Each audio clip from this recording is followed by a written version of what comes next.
14 ವರ್ಷದ ತನ್ನ ನಾಜ್ಞನ್ನ ಕೇವಲ 40 ರೂಪಾಯಿಗೆ ಮಾರಬೇಕಾಗಿ ಬರುತ್ತೆ. ಒಡಿಶಾ ಮರಾಠ ಸಾಮ್ರಾಜ್ಯದ ಅಧೀನಕ್ಕೆ ಬರುತ್ತೆ. 10 ಲಕ್ಷಕ್ಕೂ ಹೆಚ್ಚು ಜನ ಆಹಾರ ಇಲ್ಲದೆ ಸಾಯ್ತಾರೆ. ಒಡಿಯಾ ಭಾಷೆಯನ್ನು ತಿಳಿಯದ ವ್ಯಕ್ತಿ ಒಡಿಶಾದ CM ಆಗಿ ಆಯ್ಕೆ ಆಗ್ತಾರೆ. RBI ಕೂಡ ಲೋನ್ ಕೊಡೋಕೆ ನಿರಾಕರಿಸುತ್ತೆ. ಒಡಿಶಾದ ಗ್ರೋತ್ ರೇಟ್ ನಮ್ಮ ದೇಶದ ಗ್ರೋತ್ ರೇಟ್ಗಿಂತ ವೇಗವಾಗಿ ಬೆಳೆಯುತ್ತೆ. ಸಾವಿನ ಸಂಖ್ಯೆಯನ್ನು 50ರ ಆಸ್ಪಾಸಿಗಿಳಿಸಿದ್ದೇ ಇದಕ್ಕೆ ಸಾಕ್ಷಿ. 1990ರ ಹೊತ್ತಿನಲ್ಲಿ ಒಡಿಶಾ ಭಾರತದ ಅತ್ಯಂತ ಬಡ ರಾಜ್ಯವಾಗಿತ್ತು. ಬೀದಿಗಳಲ್ಲಿ ಜನ ಆಹಾರ ಇಲ್ಲದೆ ಸಾಯ್ತಾ ಇದ್ರು. ಆದರೆ ಇವತ್ತು ಭಾರತದ ಡೆವಲಪ್ಮೆಂಟ್ ಮಾಡೆಲ್ ಸ್ಟೇಟ್ಗಳಲ್ಲಿ ಒಡಿಶಾ ಕೂಡ ಒಂದು.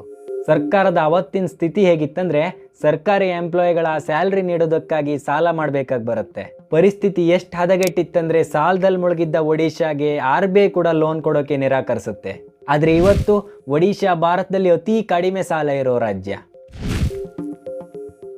ಈ ಫೋಟೋವನ್ನು ನೋಡಿ, ಇದರಲ್ಲಿರೋದು ಒಡಿಶಾದ ಕಲಾಹಂಡಿ ಜಿಲ್ಲೆಯ ಪಾನಸ್ಪುಂಜಿ.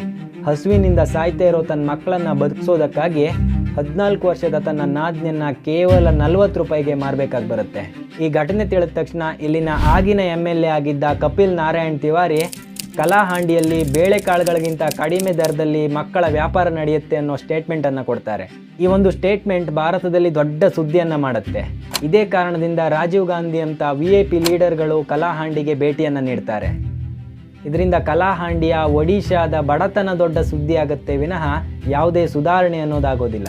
ಆದರೆ 2000ನೇ ಇಸ್ವಿಯ ನಂತರ ಇದು ಅಚ್ಚರಿ ರೀತಿಯಲ್ಲಿ ಬದಲಾಗುತ್ತೆ. 2002ರಿಂದ 2022ರ ಮಧ್ಯ ಒಡಿಶಾದ ಗ್ರೋತ್ ರೇಟ್ ನಮ್ಮ ದೇಶದ ಗ್ರೋತ್ ರೇಟ್ಗಿಂತ ವೇಗವಾಗಿ ಬೆಳೆಯುತ್ತೆ. ಶತಮಾನಗಳಿಂದ ಸೈಕ್ಲೋನ್ನಿಂದ ತತ್ತರಿಸಿ ಹೋಗಿತ್ತು ಒಡಿಶಾ. ಆದರೆ ಇವತ್ತು ಇಲ್ಲಿನ ಡಿಸಾಸ್ಟರ್ ಮ್ಯಾನೇಜ್ಮೆಂಟನ್ನು UN ಪ್ರಪಂಚದ ಮುಂದೆ ಹೊಗಳ್ತಾ ಇದೆ. ಒಡಿಶಾದಲ್ಲಿ ಈ ಎಲ್ಲ ಬದಲಾವಣೆ ಆಗಿರೋದು ಕಳೆದ 24 ವರ್ಷಗಳಲ್ಲಿ. ಹಲವಾರು ಜನ ಈ ಒಂದು ಡೆವಲಪ್ಮೆಂಟ್ನ ಕ್ರೆಡಿಟನ್ನು ಕಳೆದ 24 ವರ್ಷಗಳಿಂದ CM ಆಗಿ ಕೆಲಸ ಮಾಡಿದ ನವೀನ್ ಪಟ್ನಾಯಕ್ ಅವರಿಗೆ ನೀಡ್ತಾರೆ. ಹಾಗಿದ್ರೆ ಒಡಿಶಾದ ಇಷ್ಟು ದೊಡ್ಡ ಬದಲಾವಣೆಗೆ ನವೀನ್ ಪಟ್ನಾಯಕ್ ಅವರ ಸರ್ಕಾರ ಅಂಥದ್ದೇನು ಮಾಡುತ್ತೆ? ಬನ್ನಿ ನೋಡೋಣ ಇವತ್ತಿನ ಈ ಒಂದು ವಿಡಿಯೋದಲ್ಲಿ. 4.5 crore people of Odisha are my family and I will continue to serve them. नवीन बाबू की तबीयत खराब होने के पीछे क्या कोई षड्यंत्र है क्या?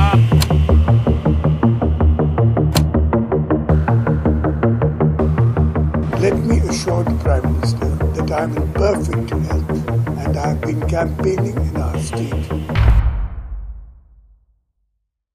ಈ ಪೂರ್ತಿ ಕಥೆಯನ್ನು ತಿಳಿಬೇಕಿದ್ರೆ ಒಡಿಶಾ ಇಷ್ಟು ಬಡ ರಾಜ್ಯ ಹೇಗಾಯ್ತು ಅನ್ನೋದನ್ನು ನಾವು ಮೊದಲು ನೋಡಬೇಕಾಗತ್ತೆ. ಇದಕ್ಕಾಗಿ ಒಡಿಶಾ ಇತಿಹಾಸವನ್ನು ನೋಡಿದಾಗ ಹಿಂದಿನಿಂದಲೂ ಹಲವಾರು ರಾಜವಂಶಗಳು ಒಡಿಶಾ ಭಾಗದ ಮೇಲೆ ಹಿಡಿತ ಸಾಧಿಸೋಕೆ ಪ್ರಯತ್ನ ಪಟ್ಟಿರೋದೇ ಒಂದು ಮುಖ್ಯ ಕಾರಣ ಅಂತ ತಿಳಿಯುತ್ತೆ. 15ನೇ ಶತಮಾನದಲ್ಲಿ ಚಾಲುಕ್ಯ ದೊರೆ ಮುಕುಂದ ದೇವ ಒಡಿಶಾ ಭಾಗವನ್ನು ಆಳಿದ ಕೊನೆಯ ಹಿಂದೂ ರಾಜ. ಯಾವಾಗ ಅಫ್ಘಾನ್ ಬೆಂಗಾಲ್ ಆರ್ಮಿ ಮುಕುಂದ ದೇವನನ್ನ ಮೋಸದಿಂದ ಕೊಂದು ಈ ಒಡಿಶಾ ಭಾಗವನ್ನು ವಶಪಡಿಸಿಕೊಳ್ಳುತ್ತೋ ಅಲ್ಲಿಗೆ ಇಲ್ಲಿನ ಸ್ಥಳೀಯ ರಾಜರ ಸ್ವಾತಂತ್ರ್ಯ ಕೊನೆಗೊಳ್ಳುತ್ತೆ. 16ನೇ ಶತಮಾನದಲ್ಲಿ ಅಕ್ಬರ್ ಆಡಳಿತದ ಮೊಘಲ್ ಬೆಂಗಾಲಿ ನವಾಬರ ನಂತರ ಈ ಒಡಿಶಾ ಮರಾಠ ಸಾಮ್ರಾಜ್ಯದ ಅಧೀನಕ್ಕೆ ಬರುತ್ತೆ. ಮರಾಠರ ಆಡಳಿತದಲ್ಲಿ ಇಲ್ಲಿನ ಜನರಿಗೆ ಧಾರ್ಮಿಕ ಸ್ವಾತಂತ್ರ್ಯ ಏನೋ ಸಿಗುತ್ತೆ. ಆದರೆ ಎಲ್ಲ ರಾಜವಂಶಗಳು ಆಡಳಿತ ನಡೆಸೋ ಕೇಂದ್ರದಿಂದ ಒಡಿಶಾ ದೂರದ ಒಂದು ಕಿನಾರೆಯಲ್ಲಿದ್ದರಿಂದ ಯಾರೂ ಕೂಡ ಇದರ ಅಭಿವೃದ್ಧಿ ಕಡೆ ಗಮನ ಹರಿಸೋದಿಲ್ಲ. ಇದೇ ಸಮಯದಲ್ಲಿ ಬ್ರಿಟಿಷರು ಪಕ್ಕದ ಕಲ್ಕತ್ತಾದಲ್ಲಿ ಫ್ಯಾಕ್ಟರಿಗಳನ್ನು ಆರಂಭ ಮಾಡೋದ್ರಿಂದ ಒಡಿಶಾದ ಸಣ್ಣ ಮಟ್ಟದ ಉದ್ಯಮಗಳ ಪ್ರಾಮುಖ್ಯತೆ ಕಡಿಮೆ ಆಗ್ತಾ ಹೋಗುತ್ತೆ. ಇದು ಒಡಿಶಾದ ಎಕಾನಮಿಯ ಮೇಲೆ ಮುಂದೆ ಕೆಟ್ಟ ಪರಿಣಾಮವನ್ನು ಬೀರುತ್ತೆ. ಆಂಗ್ಲೋ ಮರಾಠ ವಾರ್ನ ನಂತರ ಈ ಒಡಿಶಾ ಭಾಗ ಏನಿದೆ ಸಂಪೂರ್ಣವಾಗಿ ಬ್ರಿಟಿಷರ ಅಧೀನಕ್ಕೆ ಹೋಗುತ್ತೆ. ಒಡಿಶಾ ಸಮುದ್ರದ ತೀರದಲ್ಲಿರೋದ್ರಿಂದ ಬ್ರಿಟಿಷರ್ಗೆ ಇಲ್ಲಿರೋ ರಿಸೋರ್ಸಸ್ಗಳನ್ನು ಹಡಗ್ನಲ್ಲಿ ತುಂಬಿಸಿ ವ್ಯಾಪಾರ ಮಾಡೋಕೆ ಇನ್ನೂ ಸುಲಭ ಆಗುತ್ತೆ. ಇನ್ನು ಒಡಿಶಾದ ಬಡತನಕ್ಕೆ ಇಲ್ಲಿನ ಕ್ಲೈಮೇಟ್, ಇಲ್ಲಿನ ಜಿಯೋಗ್ರಫಿ ಕೂಡ ಕಾರಣ. ನಮ್ಮ ದೇಶದಲ್ಲಿ ಅತಿ ಹೆಚ್ಚು ಸೈಕ್ಲೋನ್ ಈ ಒಡಿಶಾ ಭಾಗದಲ್ಲೇ ಕಂಡು ಬರುತ್ತೆ. ಆಗಿರೋ ಡೆವಲಪ್ಮೆಂಟ್ಗಳು ಈ ಸೈಕ್ಲೋನ್ಗಳಿಂದ ನೆಲಸಮಾಗಿ ಹೋಗುತ್ತೆ. 1866ರಲ್ಲಿ ಇಲ್ಲಿ ಬಂದ ಭೀಕರ ಬರಗಾಲಕ್ಕೆ 10 ಲಕ್ಷಕ್ಕೂ ಹೆಚ್ಚು ಜನ ಆಹಾರ ಇಲ್ಲದೆ ಸಾಯ್ತಾರೆ.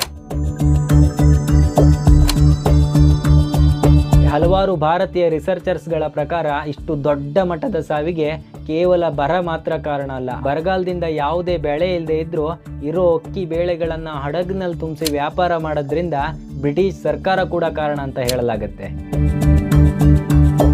ಈ ಎಲ್ಲ ಕಾರಣಗಳಿಂದ ಒಡಿಶಾ ಅತ್ಯಂತ ಬಡತನಕ್ಕೀಡಾಗುತ್ತೆ. 1990ರ ದಶಕದವರೆಗೂ ಇದೇ ಪರಿಸ್ಥಿತಿ ಮುಂದುವರಿಯುತ್ತೆ. 2000 ಇಸ್ವಿಯ ಹೊತ್ತಿನಲ್ಲಿ ಸರ್ಕಾರದ ಬಳಿ ಸ್ಯಾಲರಿ ನೀಡೋಕ್ಕೂ ಹಣ ಇರೋದಿಲ್ಲ. ಬೇರೆ ರಾಜ್ಯಗಳು ಡೆವಲಪ್ಮೆಂಟ್ಗಾಗಿ ಸಾಲ ಮಾಡ್ತಾ ಇದ್ರೆ ಒಡಿಶಾ ತನ್ನ ಎಂಪ್ಲಾಯಿಗಳಿಗೆ ಸ್ಯಾಲರಿ ನೀಡೋಕೆ ಸಾಲ ಮಾಡೋ ಪರಿಸ್ಥಿತಿಯಲ್ಲಿರುತ್ತೆ. ಇದೇ ಸಮಯದಲ್ಲಿ ಒಬ್ಬ ಮಾಜಿ ಮುಖ್ಯಮಂತ್ರಿಯ ಮಗ ತನ್ನ ಹೆಚ್ಚಿನ ಸಮಯವನ್ನ ಅಮೆರಿಕದಂತ ದೇಶಗಳಲ್ಲಿ ಕಳೆದ ವ್ಯಕ್ತಿ ತನ್ನ ರಾಜಕೀಯವನ್ನ ಆರಂಭ ಮಾಡುವಾಗ ಇಲ್ಲಿನ ಒಡಿಯಾ ಭಾಷೆಯನ್ನು ತಿಳಿಯದ ವ್ಯಕ್ತಿ ಒಡಿಶಾದ ಸಿಎಂ ಆಗಿ ಆಯ್ಕೆ ಆಗ್ತಾರೆ. ಇವರೇ Naveen Patnaik. I, Naveen Patnaik, do swear in the name of God that I will not direct. Naveen Patnaik CM ಆಗ್ತಾ ಇದ್ದ ಹಾಗೇನೆ ನಷ್ಟದಲ್ಲಿದ್ದ ಒಡಿಶಾ ಎಲೆಕ್ಟ್ರಿಸಿಟಿ ಬೋರ್ಡ್ ಅನ್ನ ಪ್ರೈವೇಟೈಸ್ ಮಾಡೋ ಮೂಲಕ ಒಡಿಶಾ ಎಲೆಕ್ಟ್ರಿಸಿಟಿ ಸಿಸ್ಟಮ್ ಅನ್ನ ರೀಸ್ಟ್ರಕ್ಚರ್ ಮಾಡಿದ ಭಾರತದ ಮೊದಲ ರಾಜ್ಯ ಅಂತ ಕರೆಸ್ಕೊಳ್ಳುತ್ತೆ. ಈ ಒಂದು ಡಿಸಿಷನ್ ನಿಂದ ಲಾಸ್ ನಲ್ಲಿದ್ದ ಒಡಿಶಾ ಎಲೆಕ್ಟ್ರಿಸಿಟಿ ಬೋರ್ಡ್ ಭಾರಿ ಚೇತರಿಕೆಯನ್ನ ಕಂಡುಕೊಳ್ಳುತ್ತೆ. ನಂತರ ಇವರ ಸರ್ಕಾರ ಮುಖ್ಯವಾಗಿ 3 ಏರಿಯಾಗಳತ್ತ ಫೋಕಸ್ ಮಾಡುತ್ತೆ. ಒಂದು, ದೊಡ್ಡ ಇಂಡಸ್ಟ್ರಿ ಇನ್ವೆಸ್ಟ್ಮೆಂಟ್ಗಳನ್ನು ರಾಜ್ಯಕ್ಕೆ ತರೋದು. ಎರಡನೇದಾಗಿ ರಾಜ್ಯದ ಸಾಲವನ್ನು ಕಡಿಮೆ ಮಾಡೋದು. ಮೂರನೇದಾಗಿ ಇಲ್ಲಿ ಅತಿ ಹೆಚ್ಚು ಸೈಕ್ಲೋನ್ಗಳು ಕಂಡು ಬರೋದ್ರಿಂದ ಇಫೆಕ್ಟಿವ್ ಡಿಸಾಸ್ಟರ್ ಮ್ಯಾನೇಜ್ಮೆಂಟ್ ಸಿಸ್ಟಮ್ನತ್ತ ಫೋಕಸ್ ಮಾಡಲಾಗತ್ತೆ. ಇನ್ನೊಂದು ಇವ್ರು ಗಮನಿಸಿದ್ದಂದ್ರೆ ಹೆಚ್ಚು ಹಣ ಸರ್ಕಾರಿ ನೌಕರರಿಗೆ ಸ್ಯಾಲ್ರಿ ನೀಡೋಕೆ ಖರ್ಚಾಗ್ತಿರೋದ್ರಿಂದ ಇದನ್ನು ಕಡಿಮೆ ಮಾಡೋದಕ್ಕಾಗಿ ಅಗತ್ಯ ಇಲ್ಲದೆ ಇರೋ ಸರ್ಕಾರಿ ಜಾಬ್ಗಳನ್ನು ತೆಗೆದುಹಾಕಿ ಖಾಲಿ ಇರೋ ವೇಕೆನ್ಸಿಗಳನ್ನು ಕ್ಯಾನ್ಸಲ್ ಮಾಡಲಾಗತ್ತೆ. ಖರ್ಚನ್ನು ಕಡಿಮೆ ಮಾಡೋದ್ರ ಜೊತೆಗೆ ರಾಜ್ಯದ ರೆವಿನ್ಯೂವನ್ನು ಹೆಚ್ಚು ಮಾಡೋ ಉದ್ದೇಶದಿಂದ entry tax, profession tax, forest ಡೆವಲಪ್ಮೆಂಟ್ಗಳಂಥ ಟ್ಯಾಕ್ಸ್ಗಳನ್ನು ಇಂಟ್ರೊಡ್ಯೂಸ್ ಮಾಡಲಾಗತ್ತೆ. ಮಾಫಿಯಾಗಳ ಪಾಲಾಗಿದ್ದ ರಾಜ್ಯದ ಮಿನರಲ್ ರಿಸೋರ್ಸಸ್ಗಳನ್ನು ಸರ್ಕಾರದ ಹಿಡಿತಕ್ಕೆ ಪಡೆದು ಸರಿಯಾದ ರೀತಿಯಲ್ಲಿ ಬಳಸಲಾಗತ್ತೆ. ಇದೆಲ್ಲ ಒಂದು ಕಡೆ ಆದರೆ ನವೀನ್ ಪಟ್ನಾಯಕ್ ಅವರು ತಂದ ವೆಲ್ಫೇರ್ ಸ್ಕೀಮ್ಗಳು ಒಡಿಶಾದ ಬದಲಾವಣೆಯಲ್ಲಿ ಮಹತ್ವದ ಪಾತ್ರವನ್ನು ವಹಿಸುತ್ತೆ. ನಮ್ಮ ಕೊನೆಯ ಉಸಿರಿರೋವರೆಗೂ ನವೀನ್ ಪಟ್ನಾಯಕ್ ಅವರಿಗೆ ನಮ್ಮ ಸಪೋರ್ಟ್. ಇದು ಮಹಿಳಾ ಸೆಲ್ಫ್ ಹೆಲ್ಪ್ ಗ್ರೂಪ್ ಲೀಡರ್ನ ಸ್ಟೇಟ್ಮೆಂಟ್. 2001ರಲ್ಲಿ ಮಿಷನ್ ಶಕ್ತಿ ಪ್ರೋಗ್ರಾಮನ್ನು ಆರಂಭ ಮಾಡಲಾಗತ್ತೆ. ಇದು 70 ಲಕ್ಷಕ್ಕೂ ಹೆಚ್ಚು ಸದಸ್ಯರನ್ನೊಳಗೊಂಡ 6 ಲಕ್ಷ ಸೆಲ್ಫ್ ಹೆಲ್ಪ್ ಗ್ರೂಪ್ಗಳನ್ನು ಫಾರ್ಮ್ ಮಾಡುತ್ತೆ. ಈ ಗ್ರೂಪ್ಗಳ ಉದ್ದೇಶ ಮಹಿಳೆಯರಿಗೆ ಫೈನಾನ್ಷಿಯಲ್ ಸಪೋರ್ಟ್ ಮತ್ತು ಟೆಕ್ನಿಕಲ್ ಟ್ರೈನಿಂಗ್ಗಳನ್ನು ನೀಡಿ ಸ್ವಂತ ಬಿಸ್ನೆಸ್ಗಳನ್ನು ಆರಂಭ ಮಾಡೋಕೆ ಸಪೋರ್ಟ್ ಮಾಡೋದಾಗಿರುತ್ತೆ. ಕೇವಲ ಈ ಒಂದು ಸ್ಕೀಮ್ನಿಂದ ಮಹಿಳೆಯರ ಮಂತ್ಲಿ ಅವರೇಜ್ ಇನ್ಕಮ್ 17,000ವರೆಗೆ ಏರಿಕೆಯಾಗತ್ತೆ. ಸಬ್ಸಿಡಿ ದರದಲ್ಲಿ ಅಕ್ಕಿಯನ್ನು ನೀಡಿ ಆಹಾರ ಇಲ್ಲದೆ ಸಾಯ್ತಾ ಇರೋರ ಸಂಖ್ಯೆಯನ್ನು ಕಡಿಮೆ ಮಾಡಲಾಗತ್ತೆ.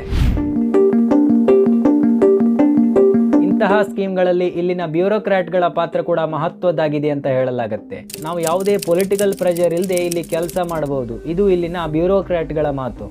ನವೀನ್ ಪಟ್ನಾಯಕ್ ಅವರು ಅಧಿಕಾರಿಗಳ ಟ್ರಾನ್ಸ್ಫರ್ ಮತ್ತು ಪೋಸ್ಟಿಂಗ್ಗಳನ್ನು ಟ್ರಾನ್ಸ್ಪರೆಂಟ್ ಮತ್ತು ಆನ್ಲೈನ್ ಸಿಸ್ಟಮ್ಗಳನ್ನಾಗಿ ಬದಲಾಯಿಸ್ತಾರೆ. ಇಂತಹ ಬ್ಯೂರೋಕ್ರಾಟ್ಗಳ ಪ್ರಯತ್ನದಿಂದ ಇವತ್ತು ಒಡಿಶಾ ಡಿಸಾಸ್ಟರ್ ಮ್ಯಾನೇಜ್ಮೆಂಟ್ ಸಿಸ್ಟಮ್ ಅನ್ನ UN ಪ್ರಪಂಚದ ಮುಂದೆ ಹೋಗಲು ಮಟ್ಟಿಗೆ ತಲುಪಿದೆ. ಇಲ್ಲಿ 1999ರಲ್ಲಿ ಬಂದ ಸೈಕ್ಲೋನ್ಗೆ 10,000ಕ್ಕೂ ಹೆಚ್ಚು ಜನ ಸಾವನ್ನಪ್ಪಿದ್ರು. 2013ರಲ್ಲಿ ಬಂದ ಅದೇ ಮಾದರಿಯ ಸೈಕ್ಲೋನ್ಗೆ ಸಾವಿನ ಸಂಖ್ಯೆಯನ್ನು 50ರ ಆಸ್ಪಾಸಿಗಿಳಿಸಿದ್ದೇ ಇದಕ್ಕೆ ಸಾಕ್ಷಿ. ನವೀನ್ ಪಟ್ನಾಯಕ್ ಅವರ 24 ವರ್ಷದ ಅಧಿಕಾರದಲ್ಲಿ ಒಡಿಶಾ ಇದೇ ರೀತಿಯ ಹಲವಾರು ಯಶಸ್ಸನ್ನು ಕಂಡಿದೆ. ಇದರ ಅರ್ಥ ಒಡಿಶಾದ ಎಲ್ಲಾ ಸಮಸ್ಯೆ ಬಗೆಹರಿತಂತಲ್ಲ.